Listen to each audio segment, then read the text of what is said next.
মানে আহিব খাই ধাম ধুম পেলাব, দোষ মাৰিব, দৰ্জা মাৰিব, মানে টেবুল পেপাৰিব। মই প্ৰত্যেকটো জানেতো আপুনি বিল্ডিঙত এটা শব্দ হ'লে গোটেই হৈ যায়। গতিকে মই ৰাতি বিশ্বাস কালি ৰাতি 2টা বজাত হৈছিল। তাৰমানে মই 2টা বজাত হোৱাৰ আগত ৰেকৰ্ড নাই। ইয়াতে ফ্লেটত থাকে, ফ্লেট নাম্বাৰ তাই ফ্লেটটো আমি ইয়াত থকা আজিৰ পৰা মোটামুটি 2012ৰ পৰা আছোঁ, 14 বছৰ হ'ল। কিন্তু তেতিয়া ফ্লেটটো আছিল তেওঁৰ মাক বাপেকৰ নাম, আগতে ভাড়া চাড়া দি আছিলে। কিন্তু আজি 3 বছৰৰ মানৰ পৰা তাইক আনি সোমাই দিছে। কিন্তু তাই যেতিয়া সোমাইছে ইয়াতে, আমি জানো তাইৰ মাৰ্কেটত অলৰেডি বেয়া ৰেকৰ্ড। আমি বাপেকক বহুত ৰিকুৱেষ্ট কৰিছিলোঁ যে এটলিষ্ট আপোনালোক থাকক, নাইবা ভাল ভাৰতীয় মানুহ দিয়ক, কিন্তু তেওঁলোকে নুশুনিলে। ইয়াত দিয়াৰ পিছত তাৰ আচল মানে উৎপাতবিলাক ষ্টাৰ্ট হৈ গ'ল। উৎপাত কেনেকুৱা, ধৰক ৰাতি ইয়াত থাকে, মদ খায় বা খাই উৎপাত কৰে, মানে বহুত বিভিন্ন আৰু একদম মানে পিন্ধি ইয়াত ছ'চিয়েল জেগাত ঘূৰা ফুৰা কৰি থাকে। মানে আমি ফেমিলি লৈ যিটো বস্তু মানে আমি চাব নোৱাৰোঁ সমজুৱাভাৱে, যে তেনেকুৱা কৰি থাকে। কিন্তু সেইবিলাক আমি ঠিক আছে বোলে, তাইৰ ষ্টাইল, আমি একো কোৱা নাই। কিন্তু যেতিয়া তাইৰ মেইন উৎপাত ষ্টাৰ্ট হ'ল, মেইন উৎপাত কেনেকুৱা, তাই বেলেগ লৈ ইয়াত থাকে আৰু ৰাতি 12টা-1টা বজাত মদ খাই আহে, আহি দৰ্জাত লাট মাৰে, দৰ্জা খোলাৰ কাৰণে উৎপাত কৰে, চিকিউৰিটিক আহি তাত আমাৰ মানুহে কোনোবা আহিলে ফটোটো মাৰি ইনষ্টাগ্ৰামত দি দিয়ে যে এইজন মানুহে মোক থ্ৰেটেনিং দিছে। তেতিয়া আমি মতা মানুহখিনি তাৰমানে উপায় নাপায়, লাষ্টত এই দিছপুৰ থানাত আমি FIR দিলোঁ যে আপোনাক আমি হেল্প বিচাৰিলোঁ। কিন্তু আজিলৈকে থানাৰ ফালৰ পৰা আমি কোনো হেল্প পোৱা নাই। কিন্তু আজি এতিয়া এনেকুৱা সময়ত আপোনালোকো আহিলে, য'ত নেকি মানে তাই দৰ্জা 2 ঘণ্টামান দৰ্জা লাট মাৰি ভাঙি দিছে, আৰু লগত এজন কোনোবা বেলেগ মানুহ লৈ আহিছে, দালাল টাইপ মানুহ, সিও আহি ইয়াত উৎপাত কৰি আছে। পিছত আমি উপায় নাপায় আমাৰ লেডিজখিনি নামি আহি ক'লে যে কি হৈছে। তাই তেতিয়া দম চম দি তাই ৰুমত গৈ এতিয়া দৰ্জা মাৰি সোমাই আছে, ওলাই অহা নাই। তাৰপিছত দিছপুৰ থানাৰ পুলিচ প্ৰথমতে 3জন পুলিচ আহিলে।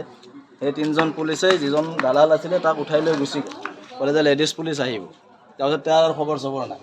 আকৌ আমি কণ্ট্ৰল ৰুমত ফোন কৰোঁতে এতিয়া পুলিচ পাৰ্টি এটা আহিছে। কিন্তু তেওঁলোকে এতিয়াও আমি ৰিকুৱেষ্ট কৰি আছোঁ যে তাইক যাই আনক, কেছটো ৰেজিষ্টাৰ কৰক, মেডিকেল কৰক। কিন্তু তেওঁলোকে এতিয়ালৈকে ষ্টেপ লোৱা নাই। নাজানো আপোনালোকেও আছে, যিজনক উঠাই নিলে তেখেতৰ নাম চাম জানেনে? তেখেতৰ নাম শ্যাম বৰ্মন। গাড়ীৰ নাম্বাৰটো আছে, গাড়ীৰ নাম্বাৰটো মই কৈ দিওঁ। তেখেত প্ৰায় আহে নি? তেওঁ প্ৰায় আহে, সতীশ বৰ্মন, এইটো গাড়ীৰ নাম্বাৰ আছে। এয়া 01 ইনোভা গ্ৰে কালাৰৰ ইনোভা। তেওঁ প্ৰায় আহে আৰু তেওঁ আহি উল্টা ইয়াত দম দিয়ে। দীৰ্ঘদিনৰ পৰা পাইছে, এইটো দীৰ্ঘদিনৰ পৰাই হৈ আছে। 11টা বজাত আমাৰ গেট তলা মৰা আছে। আমাৰ 11টা বজাৰ পাছত যদি কোনোবা যদি আহে বাহিৰৰ পৰা, আমাক ফোন কৰিব লাগিব, তেতিয়াহে আমি গেট খুলি দিয়ে। আমাৰ যেতিয়া আমাৰ ছ'চাইটি পাতি আমাৰ সেইটো দিয়া আছে। 11টা বাজি 15 মিনিট পাৰ হৈ গ'ল, 11টা বাজি মানে 15 মিনিট পাৰ হৈ গ'ল। তাই আমাক ফোন কৰিছে, তেতিয়া আমি ছ'চাইটি পাতি আমাৰ ছেক্ৰেটাৰী ছাৰক ফোন কৰিলোঁ। তেতিয়া কৈছে কি বোলে তাই তোমালোকক ফোন কৰিছিলে নাই? ছাৰ বোলে আমাক ফোন কৰা নাই। যদি ফোন কৰে তোমালোকে গেট খুলি নিদিবা।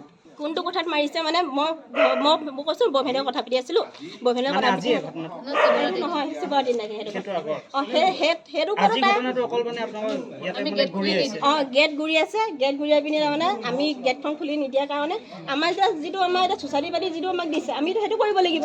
মানে কওকচোন, আমি এটা সাধাৰণতে হোমগাৰ্ড হয়, কৰিব লাগিব নাই? তাইহে দিছে, তাইহে উল্টাই দিছে। সেই দিয়াৰ পিছত এতিয়া তাৰপৰা তাই কি দিছে আমি সিমান গম নাপাওঁ। আহোঁতে তাই একদম অভদ্ৰ ব্যৱহাৰ কৰিছে, আমাক একদম স্লেং ৱৰ্ড ইউজ কৰিছে, য'ত মানে আপোনালোকক আমি ক'ব নোৱাৰোঁ। সদায় তাই আজি দিন বুলি নহয়, আজি বছৰ দিন হৈ গ'ল এনেকৈ চবতে অভদ্ৰ ব্যৱহাৰ কৰি আমাৰ গোটেই পৰিৱেশটো বেয়া কৰি পেলাইছে। কোনো মানুহ মানে থাকিব পৰা অৱস্থাত নাই আৰু। আমি আহিলে তাৰমানে তাই থাকিলে আমি আহিব গেট খুলি সোমাবলৈ লাজ লাগে যে তাই এইটো ফ্লেটত থাকে বুলি। একদম এনি টাইম নিচা, এনি টাইম বেয়া কথা, এনি টাইম বেয়া ড্ৰেছ। তাইক দেখিলে তাৰমানে চবেই গম পাব কেনেকুৱা কেৰেক্টাৰৰ মহিলা। আৰু তাই নিজৰ কথাবিলাক মানে আমাৰ ওপৰত জাপি দিয়ে। এতিয়া তেওঁলোক আহিছে, কৈছে ৰাতি বোলে মহিলাক নুঠাই, আৰু আমাৰ মহিলা ৰাস্তাত শুই থাকিব, আৰু এজনী মহিলাই মদ খাই আহি তাইক নুঠাই। পইচা যদি পুলিচক লাগে আমি দিওঁ, আমি উঠা উঠি কৰোঁ ছ'চাইটিৰ পৰা। যদি পইচা দিলে কাম হয়, পইচাই দিওঁ। এই ৰাতি 3টা বজাত আমিওতো তাই যদি 1 লাখ দিছে, আমিতো 10,000 দিম, হয়নে নহয়? আমাৰ ইমান সাহস নাই, 10,000টো দিব পাৰিম।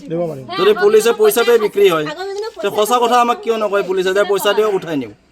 সেইটোওতো নকয় ক্লিয়াৰকৈ। গতিকে আপোনালোক আছে মিডিয়া, আপোনালোকে বিচাৰ কৰক, ৰাইজক জনাওক এই কথাটো, ৰাইজে কমেণ্ট দিয়ক। বুজিছে নাই নহ'লে আমি ইয়াৰে যোৱা 15/2/2025 আমি তেখেতৰ এগেইনষ্টত এইবিলাক যিমান আমাৰ ক্ষেত্ৰত হেৰাছমেণ্ট কৰি আছে আমাক মেণ্টেলি ফিজিকেলি এইবিলাক গোটেই আমি এফআইআৰ দিছপুৰ থানাত দিয়া হৈছে 15/2/2025 এতিয়ালৈকে কোনো পুলিচে একশ্যন লোৱা নাই আৰু আজি ৰেড হেণ্ডেড এয়া কেছ আজি কেছত ধৰা পৰিছে আজি পুলিচৰ এয়া ৰূপ আজি আপোনালোকে দেখিলে